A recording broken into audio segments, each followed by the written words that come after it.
الرحيم إن الذين آمنوا وعملوا الصالحات لهم جنات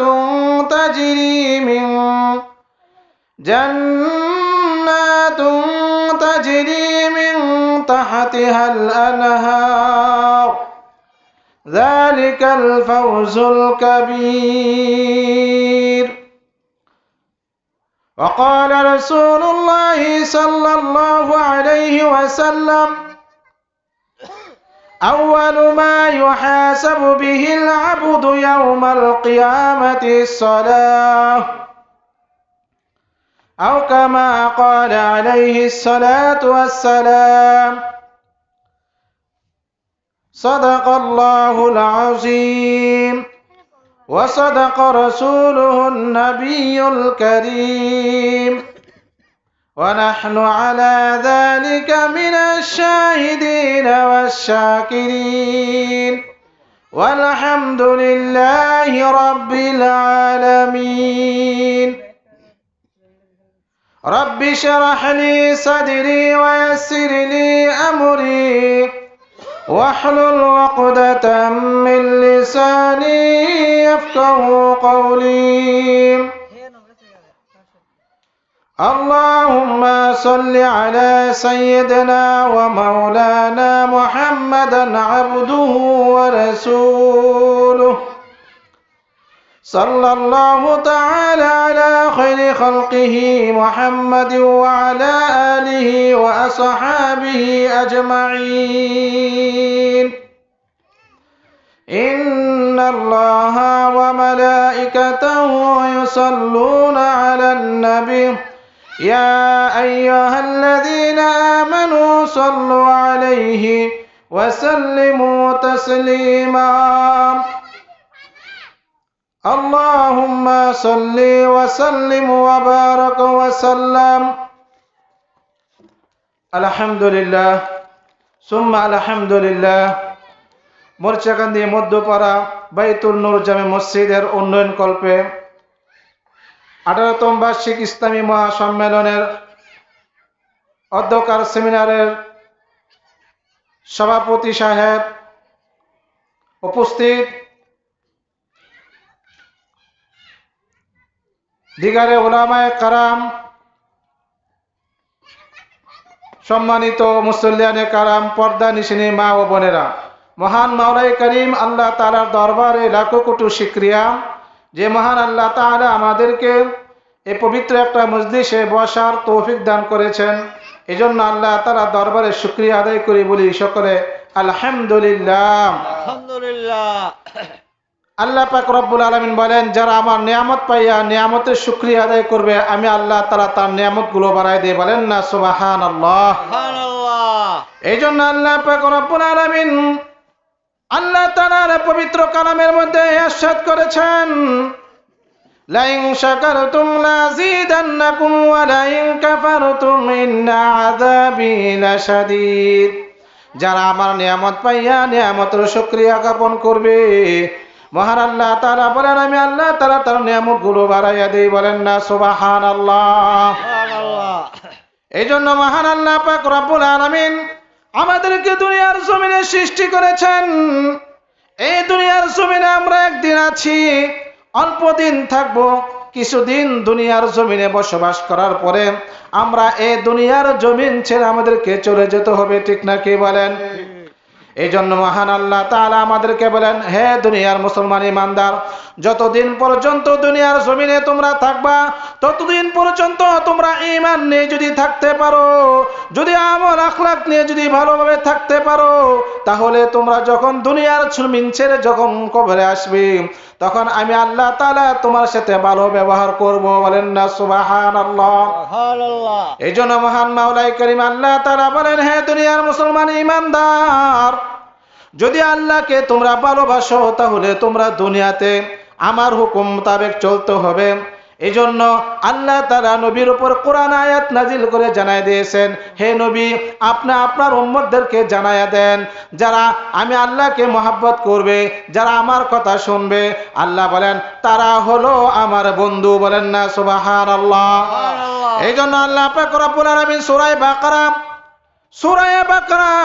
257 নম্বর আয়াতের মধ্যে আল্লাহ বলেন, আল্লাহু ওয়ালিয়ুল্লাযীনা আমানু ইখরিজুহুম মিনাজ-যুলুমাতি ইলান-নূর।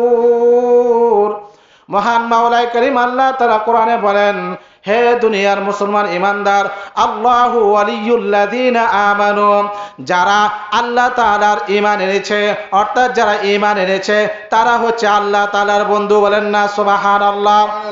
যারা আল্লাহর বন্ধু তাদেরকে আল্লাহ তাআলা কেমন ভাবে ভালোবাসেন ভালো করে বুঝেন।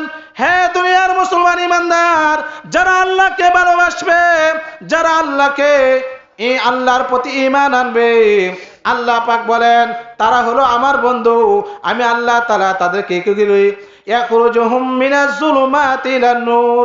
আমি আল্লাহ তাআলা তাদেরকে অন্ধকার থেকে আমি আল্লাহ তাআলা তাদেরকে আলোর দিকে নিয়ে আসি। বলেন না সুবহানাল্লাহ।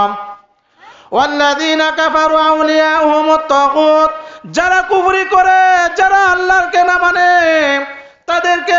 তাদের অভিভাবক হচ্ছে শয়তান। শয়তান তাদেরকে কি করে?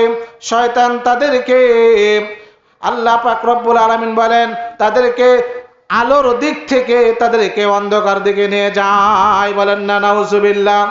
এই জন্য মহান আল্লাহ পাক রব্বুল আলামিন বলেন, দুনিয়ার মুসলমান ইমানদার, এই দুনিয়াতে তোমরা যতদিন থাকবা ততদিন আমার হুকুম মানতে হবে। এই জন্য মহান আল্লাহ তাআলা বলেন, ওয়াকিমুস সালাম। হে দুনিয়ার মুসলমান ইমানদার, আমি আল্লাহ তাআলা দুনিয়ার জমিনে আমি আল্লাহ তাআলা দুনিয়াতে মুসলমান সৃষ্টি করেছি অনেক আউশ করে, অনেক যত্ন করে, অনেক ভালোবাসে আমি আল্লাহ তাআলা সৃষ্টি করেছি। সুতরাং হে দুনিয়ার মুসলমান ইমানদার, তোমরা আল্লাহর হুকুম মানো, 5 ওয়াক্ত নামাজ পড়ো, ওয়াকিমুস সালাম, তোমরা নামাজ কায়েম করো। নবী বলেন, হে দুনিয়ার মুসলমান ইমানদার, কাল কিয়ামতের ময়দানে আল্লাহ তাআলা বান্দার সর্বপ্রথম নামাজের হিসাব নেবেন। নবী বলেন, আউয়ালু মা ইউহাসাবু বিহিল আবদু ইয়াউমাল কিয়ামাতিস সালাম। বান্দার কাল কিয়ামতের ময়দানে বান্দাকে সর্বপ্রথম তার নামাজের হিসাব নেবেন।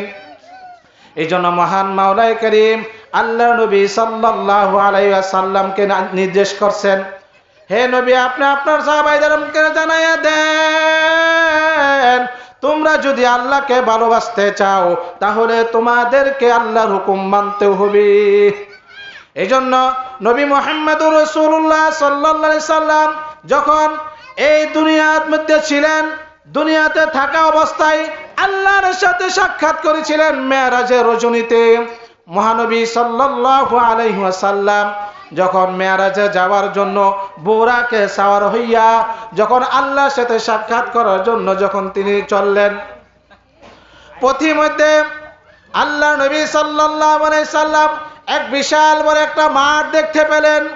ওই বিশাল বড় মাঠের মধ্যে একদল নারী পুরুষকে আল্লাহ তাআলার রাসূল সাল্লাল্লাহু আলাইহি সাল্লাম দেখলেন। যেই মাঠের মধ্যে একদল নারী পুরুষ, তারা ওই মাঠের ভিতরে তাদেরকে পাথর দিয়ে আঘাত করা হচ্ছে। বিশাল বড় বড় পাথর, ওই বিশাল বড় বড় পাথরগুলা ওই নারী পুরুষের মাথার মধ্যে আঘাত করতেছে। আবার তারা সুস্থ হয়ে যাচ্ছে, আবার তাদেরকে আঘাত করা হচ্ছে, আবার তাদেরকে সুস্থ করা হচ্ছে। এইভাবে তাদেরকে বারবার করে মাথার মধ্যে আঘাত করে, এমন ভাবে আঘাত করে গো, যে আঘাত করার কারণে তারা একবারে নিষ্পেষিত হইয়া একবারে ডিমের মতন গলিয়া যায়। একটা ডিম যেরকম ভাবে দুইটা পাথরের মাঝখানে যদি রাখা হয়, একটা ডিম যেভাবে গলে গলে একবারে পানির মতন একবারে তরল হইয়া যায়, এইভাবে আল্লাহ রাসূল সাল্লাল্লাহু আলাইহি সাল্লাম দেখতেছেন কতগুলা নারী এবং পুরুষকে ওই মাঠের মধ্যে শাস্তি দেওয়া হচ্ছে। আল্লাহ নবী সাল্লাল্লাহু আলাইহি সাল্লাম ওই দৃশ্য দেখে আল্লাহ নবী সাল্লাল্লাহু আলাইহি সাল্লাম ভাই জিবরাইলকে জিজ্ঞেস করলেন, ও ভাই জিবরাইল, আমি মানুষকে ওই মাঠের মধ্যে শাস্তি অবস্থায় দেখতে পেলাম। তারা কারা? তাদেরকে এইভাবে কেন শাস্তি দেওয়া হচ্ছে? আল্লাহ নবী সাল্লাল্লাহু আলাইহি সাল্লামের জবাবে আল্লাহ পাক রব্বুল আলামিনের ফেরেশতা হযরত জিবরাইল আলাইহিস সালাতু ওয়াস সালাম বলতেছেন, ইয়া রাসূলুল্লাহ, ইয়া হাবিবাল্লাহ, তারা হলো আপনার উম্মতের ওই সমস্ত দল যেই সমস্ত আপনার উম্মতেরা দুনিয়ার জমিনে থাকা অবস্থায় আল্লাহর হুকুম নামাজ তারা পড়তো না, তারা বেনামাজি ছিল। নামাজ না পড়ার কারণে আল্লাহ তাআলা তাদেরকে এইভাবে শাস্তি দিতেছেন। তারা এখন সুস্থ হবে, আবার তাদেরকে পাথর দ্বারা তাদেরকে আঘাত করা হবে, এইভাবে তাদেরকে শাস্তি দেওয়া হবে, এইভাবে তাদেরকে কিয়ামত পর্যন্ত শাস্তি দেওয়া হবে। এই কারণে যে তাদেরকে আল্লাহ তাআলা দুনিয়ার জমিনে আল্লাহ তাআলা অনেক নিয়ামত দান করেছিল। আল্লাহ তাআলা তাদেরকে নিয়ামত দান করার পরেও আল্লাহ তাআলা শুকর আদায় করে নাই। আল্লাহর হুকুম তারা আল্লাহর হুকুম নামাজ পড়ে নাই। নামাজ না পড়ার কারণে বেনামাজির শাস্তি এইভাবেই আল্লাহ তাআলা দিতে থাকবে। বলেন না নাউজুবিল্লাহ। নাউজুবিল্লাহ। আল্লাহ নবী সাল্লাল্লাহু আলাইহি ওয়াসাল্লাম এই শাস্তি উপভোগ করার পরে আবার তিনি বুরাককে নিয়ে আবার সামনে অগ্রসর হলেন। আল্লাহ নবী সাল্লাল্লাহু আলাইহি সাল্লাম বুরাক নিয়ে সামনে অগ্রসর হলেন, আবার সামনে গেলেন। সামনে যায় আবার আরেকটা দল দেখতে পেলেন। আরেকটা মাঠের মধ্যে আল্লাহ নবী সাল্লাল্লাহু আলাইহি সাল্লাম কতগুলা নারী পুরুষকে দেখতে পেলেন, যেই নারী পুরুষেরা ওই জায়গার মধ্যে আল্লাহ পাক রব্বুল আলামিন তাদেরকে এমন অবস্থায় রাখছেন, যে নারী পুরুষেরা ওই জায়গার মধ্যে তাদের সামনে কতগুলা গোশত রয়েছে। একদিকে ভালো গোশত, আরেকদিকে খারাপ গোশত। ওই খারাপ গোশতগুলা তাদের চোখের সামনে থাকে, এমন দুর্গন্ধ, এমন পচা দুর্গন্ধ খাবার। ওই খারাপ গোশতগুলা তারা খাওয়ার জন্য প্রতিযোগিতা রাখতেছে, একের পর এক লাইন ধরে ওই খারাপ গোশতগুলা খাইতেছে। আর ভালো গোশত এক সাইডে রয়েছে, কিন্তু তারা ওই ভালো গোশত খাইতেছে না, ওই খারাপ গোশতগুলা তারা খায়। এবং ওই খারাপ গোশত খাওয়ার পরে তাদের শরীরের ভিতরে যে নারী বুড়ি আছে, এগুলো বের হইয়া তারা ওই শাস্তির মধ্যে রয়েছে। এইভাবে তারা ওই শাস্তির মধ্যে আছে, আবার তারা সুস্থ হয়। ওই নারী বুড়ো তারা খাওয়ার পরে তাদের শরীরের অঙ্গ প্রত্যঙ্গগুলো বিকৃত হয়ে যায়। এই জন্য এই অবস্থা আল্লাহ নবী সাল্লাল্লাহু আলাইহি সাল্লাম দেখলেন। এই অবস্থা দেখার পরে আল্লাহ নবী ভাই জিবরাইলকে জিজ্ঞেস করেন, ও ভাই জিবরাইল, কতগুলা নারী পুরুষকে আমি দেখতে পেলাম, তারা তাদের এই অবস্থা কেন? একদল তারা ভালো গোশত আছে, ওইগুলো না খাইয়া তারা পচা দুর্গন্ধময় খাবারগুলো খাইতেছে, কারণটা কি? আল্লাহ নবী সাল্লাল্লাহু আলাইহি সাল্লামের জবাবে ভাই জিবরাইল বললেন, ইয়া রাসূলুল্লাহ, ইয়া হাবিবাল্লাহ, তারা হলো ওই সমস্ত আপনার উম্মতের মধ্যে এমন একটা দল, যেই উম্মতের দলেরা দুনিয়ার জমিনে তারা বেপরদায় চলাফেরা করত, তারা বেহায়াপনা করত, পর পুরুষের সাথে পর নারীদের সাথে তারা মেলামেশা করত। এই জন্য তাদের শাস্তি আল্লাহ পাক রব্বুল আলামিন দুনিয়ার জমিনে আল্লাহ তাআলা তাদেরকে দুনিয়ার মধ্যে হালাল ভাবে তাদেরকে স্বামী দিয়েছিলেন। ওই হালাল স্বামী ঘরের মধ্যে রাইখা তারা পর পুরুষের সাথে দিন কাটাইছে, রাত কাটাইছে।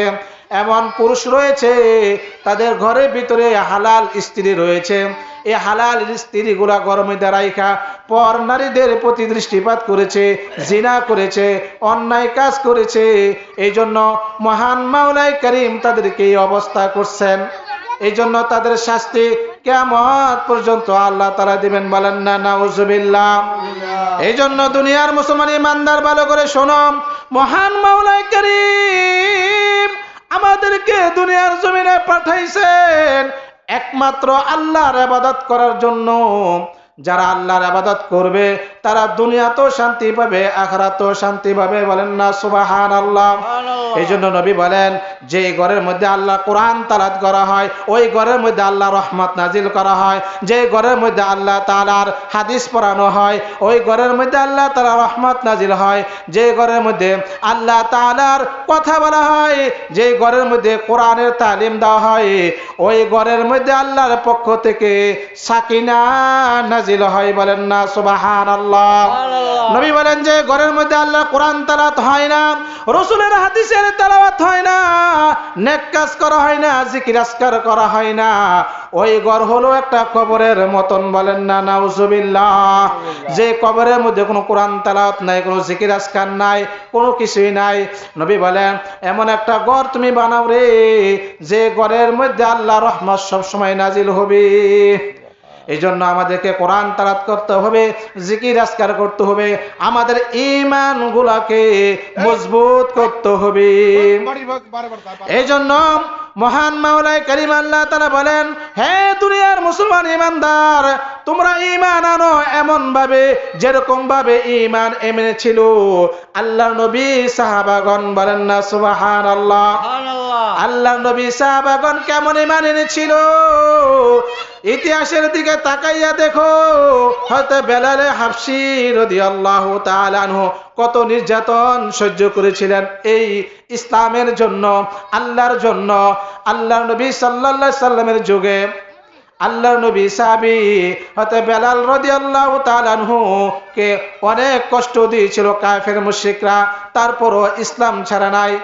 এমন ভাবে সাহাবায়ে কেরামের দিকে লক্ষ্য করলে, সাহাবায়ে কেরামের দিকে আমরা যদি ইতিহাস দিকে তাকাই তাহলে ওই ইতিহাস থেকে আমরা জানতে পারি আল্লাহর নবী সাহাবী হযরতে আব্দুল্লাহ ইবনে হুযায়ফা রাদিয়াল্লাহু তাআলা আনহু আল্লাহর একজন আল্লাহর নবী সাহাবী ছিলেন।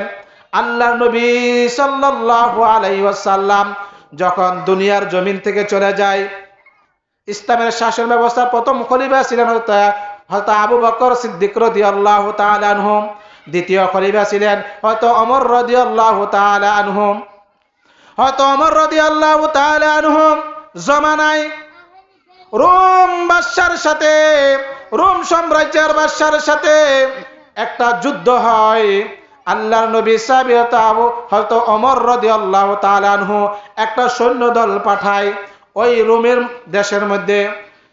ওই রোমের মধ্যে আল্লাহর নবী সাহাবী হযরত ওমর রাদিয়াল্লাহু তাআলা আনহু ওই রোমের মধ্যে একটা সৈন্যদল পাঠায়, কতগুলা মুসলমান এবং মুসলমানদের একজন সেনাপতি ছিলেন, নাম ছিল আব্দুল্লাহ ইবনে হুযায়ফা রাদিয়াল্লাহু তাআলা আনহু। আব্দুল্লাহ ইবনে হুযায়ফা রাদিয়াল্লাহু তাআলা আনহু ওই সৈন্যদল সহ ওই রোমের মধ্যে যখন আক্রমণ করে, আক্রমণ করার সাথে সাথে ওই রোমের মধ্যে ওই রোমের বাদশার সৈন্যরা তাদেরকে আটক করে ফেলে। আটক করার পরে ওই রোমের বাদশার কাছে তাদেরকে নিয়ে যায়। যখন তাদের কাছে নিয়ে যায়, নিয়ে যাওয়ার পরে ওই বাদশার কাছে বলে, আমরা মুসলমানদের একটা দল আটক করেছি। এবার ওই রোমের বাদশা বলেন, তাহলে তাদেরকে আমাদের কাছে নিয়ে আসো। যখন ওই রোমের বাদশার কাছে যখন ওই মুসলমানদের সৈন্যদলকে নেওয়া হলো, নেওয়ার পরে ওই রোমের বাদশা ওই কাফেলাদেরকে অর্থাৎ ওই মুসলমানদের সৈন্যদলদেরকে ডাক দিয়ে বলেন, তোমরা তো আমাদের শত্রু, তোমরা যদিও আমাদের শত্রু, আমরা তোমাদেরকে অনেক ভালোবাসি, আমরা চাই তোমরা আমাদের ভালোবাসার মধ্যে তোমরা পড়ে যাও। এই জন্য ওই রোমের বাদশা ওই সৈন্যদলের মধ্যে বলতেছেন যে তোমাদের মধ্যে আমিরকে, যে আমিরের সাথে আমি কথা বলবো। এবার মুসলমানদের মধ্যে থেকে একজন দাঁড়ায় গেলেন, হযরত আব্দুল্লাহ ইবনে হুযায়ফা রাদিয়াল্লাহু তাআলা আনহু বলেন, আমি হলাম আমির, সুতরাং আমির যেহেতু আমার সাথে কথা বলুন। ওই রোমের বাদশাহ আব্দুল্লাহ ইবনে হুযায়ফা রাদিয়াল্লাহু তাআলা আনহু ডাইকে আনলেন। এবার আনার পরে ওই রোমের বাদশাহ তার নিজের ওই চেয়ারের সাথে বসাইলেন। চেয়ারের সাথে বসাইয়া বলতেছেন, হে আব্দুল্লাহ ইবনে হুযায়ফা, তুমি যদি, তোমাকে আমি একটা প্রস্তাব দেই, তুমি যদি আমার কথা মানো তাহলে তোমাদেরকে আমি ছেড়ে দিব, জেলখানা থেকে মুক্তি করে দিব, তোমাদেরকে কেউ হত্যা করবে না। আমি চাই তোমরা আমার কথা শোনো। তখন আব্দুল্লাহ ইবনে হুযায়ফা রাদিয়াল্লাহু তাআলা আনহু বলেন, ঠিক আছে বলেন কি বলবেন। এবার রোমের বাদশা বলতেছেন, হে আব্দুল্লাহ, তুমি যদি ইসলাম ত্যাগ করো তাহলে আমার এই জেলখানা থেকে তোমাকে মুক্ত করে দিব এবং তোমার সৈন্যদেরকে মুক্ত করে দিব। যদি তুমি ইসলাম ত্যাগ করে তুমি আমাদের খ্রিস্টান ধর্ম গ্রহণ করো তাহলে আমি এই রোমের সাম্রাজ্যের অর্ধেক আমি মালিক তোমাকে বানায় দিব, এবং আমার একটা কলিজার টুকরা সন্তান মেয়ে আছে, আমি তাকে তোমার সাথে বিবাহ দিব।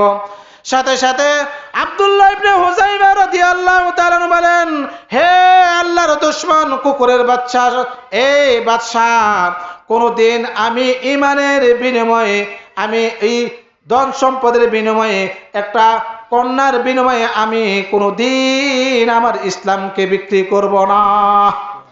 দেখেন কেমন ভাবে ঈমানের প্রতি তারা লোভ দেখাইয়া তার ঈমানকে বিক্রি করার জন্য চেষ্টা করেছিল, কিন্তু ঈমানটা বিক্রি না করে তিনি বলে ফেললেন, আমাকে ঈমান দিয়ে, আমাকে টাকা দিয়ে, আমাকে লোভ লালসা দিয়ে আমাকে কিনা যাবে না। আমি একমাত্র আল্লাহকে ভয় করি, আমি রাসূলকে ভালোবাসি, এই জন্য আমাকে আপনি কিনতে পারবেন না। তারা ছিল অনেক সত্যিকারের ঈমানদার, তারা ঈমানের বিনিময়ে তারা নিজের ধন সম্পদের লোভে তারা ঈমান বিক্রি করে নাই। এই জন্য ভাইরা আমার, মালিকের দরবারে আমরা বেশি বেশি করে দোয়া করি, সময় স্বল্প, এই জন্য আমরা আল্লাহর কাছে দোয়া করি আল্লাহ তাআলা যেন আমাদের ঈমানের বলিয়ান হয়ে আল্লাহ তাআলা একাত্মবাদে স্বীকার করে আল্লাহর হুকুম পাঁচ ওয়াক্ত নামাজ পড়ে যেন আমরা যাইতে পারি, সেই তৌফিকটুকু আল্লাহ তাআলা আমাদের সকলকে দান করুক। সকলে বলি